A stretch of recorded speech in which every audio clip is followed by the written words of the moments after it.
Hi friends, ఈరోజు మనం చూసుకున్నట్లయితే ఏపీ వైద్యారోగ్య శాఖలో 1900 పోస్టుల భర్తీకి సంబంధించి ఒక లేటెస్ట్ సూపర్ జాబ్ నోటిఫికేషన్ అయితే విడుదల కావడం జరిగింది.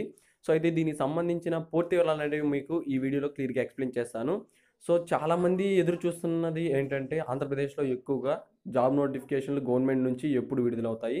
సో ఇది చాలా అంటే చాలా మంచి సువర్ణ అవకాశం. సో ఎవరైతే గవర్నమెంట్ జాబ్ కోసం వెయిట్ చేస్తున్నారో వాళ్ళందరికీ ఇదొక మంచి అవకాశం అని చెప్పుకోవచ్చు. సో ఎవరైతే గవర్నమెంట్ జాబ్ సాధించాలనుకుంటున్నారో, అదేవిధంగా అంతకుముందు డీఎస్సీకి సంబంధించి క్వాలిఫై కాకుండా, అలాగే మనం చూసుకున్నట్లయితే చాలామంది నిరాశతో ఉన్నారు. సో వాళ్ళందరికీ ఇదొక మంచి అవకాశం అని చెప్పుకోవచ్చు.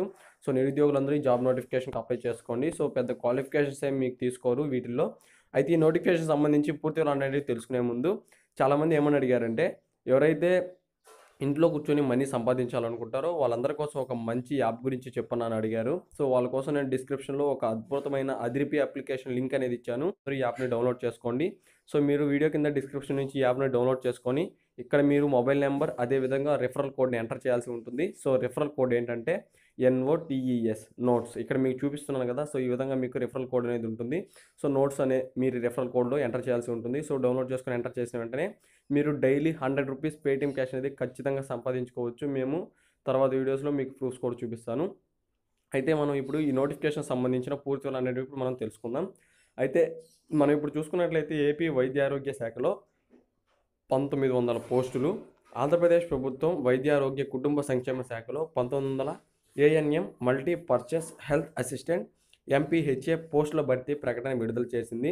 జిల్లాల వారీగా ఖాళీలు కనుక చూసుకున్నట్లయితే శ్రీకాకుళంలో 52, విజయనగరంలో 29, విశాఖపట్నంలో 150 పోస్టులు, అలాగే తూర్పుగోదావరిలో 227, పశ్చిమ గోదావరిలో 193, కృష్ణాలో 168, గుంటూరులో 242, ప్రకాశంలో 99, నెల్లూరులో 176, చిత్తూరులో 182, అలాగే వైఎస్ఆర్‌లో 97, అనంతపురంలో 140, కర్నూలులో 145. అదేవిధంగా అర్హత కనుక చూసుకున్నట్లయితే 10th క్లాస్ అనేది పాస్ అయ్యుంటే చాలు మినిమమ్ క్వాలిఫికేషన్. అదేవిధంగా ఏపీ నర్సింగ్ అండ్ మిడిమైన్స్ కౌన్సిల్ నుంచి ఏదైనా ఎంసీహెచ్ఐ కోర్స్ చేసి ఉంటే సరిపోతుందంట. లేకపోతే ఇంటర్ వొకేషనల్ అనేది చేసుంటే చాలంట. సో ఇది మీకు మినిమమ్ క్వాలిఫికేషన్‌గా తీసుకుంటున్నారు. అది కూడా మీకు క్లినికల్ అనేది 1 సంవత్సరం పాటు అనుభవం అనేది ఉండాలని చెప్తున్నారు. అలాగే వయసు గనక చూసుకున్నట్లయితే ఫిబ్రవరి 1, 2019 నాటికి గరిష్టంగా 42 ఏళ్ళు ఉండాలని కూడా చెప్పడం అయితే జరిగింది. సో ఎవరైతే 42 సంవత్సరాలు నిండి ముందుంటారో వాళ్ళందరూ అప్లై చేసుకోవచ్చు. సో దీనికి ఆన్‌లైన్‌లో అప్లై చేసుకున్నప్పుడు ఫీజు గనక చూసుకున్నట్లయితే ₹300 అనేది మీరు ఆన్‌లైన్‌లో ఫీజు అనేది పే చేయాల్సి ఉంటుంది. అదేవిధంగా మీరు ఆన్‌లైన్ ద్వారా మీరు వెబ్‌సైట్ నుంచి డెబిట్ కార్డ్, క్రెడిట్ కార్డ్ ద్వారా మీరు డీడీ అనేది దరఖాస్తు చేసి మీరైతే అందుబాటులో అయితే మీకు దరఖాస్తు చేసుకోవాల్సి ఉంటుంది. అయితే దీనికి అప్లై చేసుకోవాల్సిన లాస్ట్ డేట్ ఎప్పుడంటే ఫిబ్రవరి 20వ తేదీ 2019.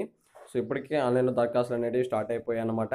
అయితే పూర్తి వివరాలకు మీరు వీడియో కింద డిస్క్రిప్షన్‌లో కూడా వెబ్‌సైట్ లింక్ ఇస్తాను. సో దాని మీద క్లిక్ చేసి మీరు డీటెయిల్స్ అనేవి తెలుసుకోవచ్చు. సో ఇది ఫ్రెండ్స్ ఓవరాల్‌గా ఈ నోటిఫికేషన్ సంబంధించిన పూర్తి వివరాలు. మరో వీడియోలో మరో జాబ్ నోటిఫికేషన్ గురించి తెలుసుకుందాం. Thank you for watching.